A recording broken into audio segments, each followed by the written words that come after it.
Welcome to the deep dive. Today, we're peeling back the layers a bit. We're going to explore the hidden world of Darknet forums. Right. We've looked at some, well, really fascinating material, and the aim here is to give you a clear picture of this pretty complex space without getting too bogged down in the weeds. Exactly. And, it helps to think of the internet like an iceberg. The surface web, Google, Facebook, that's just the tiny tip you see. Okay. Then below that, there's the deep web. That's actually most of it things needing logins, like your email or online banking. Regular search engines, they don't see that stuff. Right, not indexed. And then kind of tucked away inside that deep web is the darknet. It's deliberately hidden, and you need special software like Tor to even get there. Tor. Okay. So that's the key to accessing this hidden layer. How does that work, basically? Yeah, Tor stands for the onion router. It's quite clever, actually. It wraps your internet traffic in multiple layers of encryption like an onion, hence the name. And it bounces your connection through several random volunteer-run servers across the globe. Each server only knows the next and previous hop.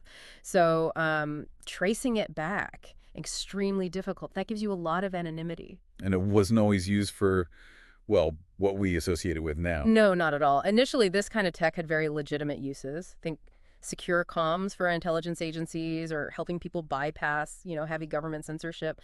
But how it's used now is, well, it's a mixed bag. So let's talk about these darknet forums then. What are they actually like? Well, structurally, think of any regular forum you might find on the surface web. Same idea, threads, posts, discussions. But the big difference is anonymity. It's like the core principle. And that anonymity changes the kinds of discussions people have, I imagine. Drastically. It draws conversations towards much more sensitive topics and often illegal ones. Can you give us a rundown? What are the main categories we see there? Sure. There are several big ones.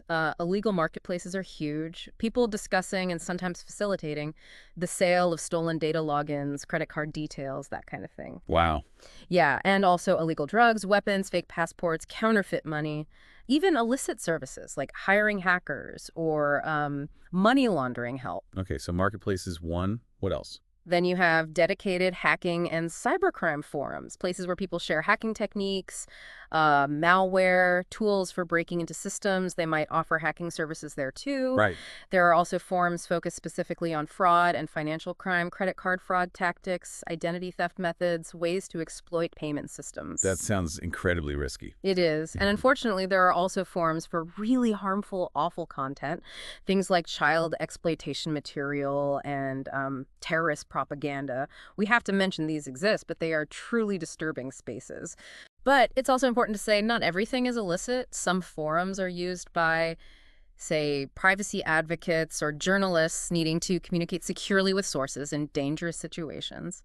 Anonymity is vital for them. So that anonymity is really the double-edged sword here, the main attraction. Absolutely. For people genuinely needing privacy, it's a tool. But for others, it's perceived cover for illegal acts. But just accessing these places it comes with serious dangers, doesn't it? Oh, without a doubt. Just being there exposes you to potentially illegal content, which could have legal consequences for you, depending on what you access. And the risk of running into actual cyber criminals, hackers, scammers, people spreading malware is incredibly high. You could easily get your own computer infected, data stolen, or fall for a scam. So you could become a victim yourself just by looking around. Easily. Malware can be hidden anywhere. Scams are designed to trick people out of money or personal info. You could even be targeted by hackers because you're poking around, or, frankly, end up being monitored by law enforcement. And the content itself. Yeah, exposure to some of the really disturbing stuff can be psychologically harmful. Plus, this idea of perfect anonymity.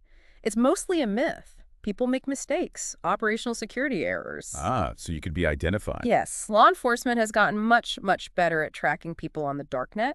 They run undercover operations. It's not the completely invisible cloak people might think it is. The darknet itself is even a place where tools for cyber attacks are bought and sold. And if you do get caught engaging in illegal activity there, the consequences are real world and severe. Very severe. We're talking serious charges for things like drug trafficking, identity theft, selling illegal firearms, cybercrime under laws like the CFAA, possessing or distributing child exploitation material, money laundering. The list goes on. We've seen major takedowns, haven't we? Absolutely. Think about Silk Road, Alphabet, Hydra Market. Huge darknet marketplaces shut down by international law enforcement efforts. It shows they can penetrate these So it's networks. a constant sort of cat and mouse game. It really is. Law enforcement agencies globally are cooperating, developing new tools and techniques.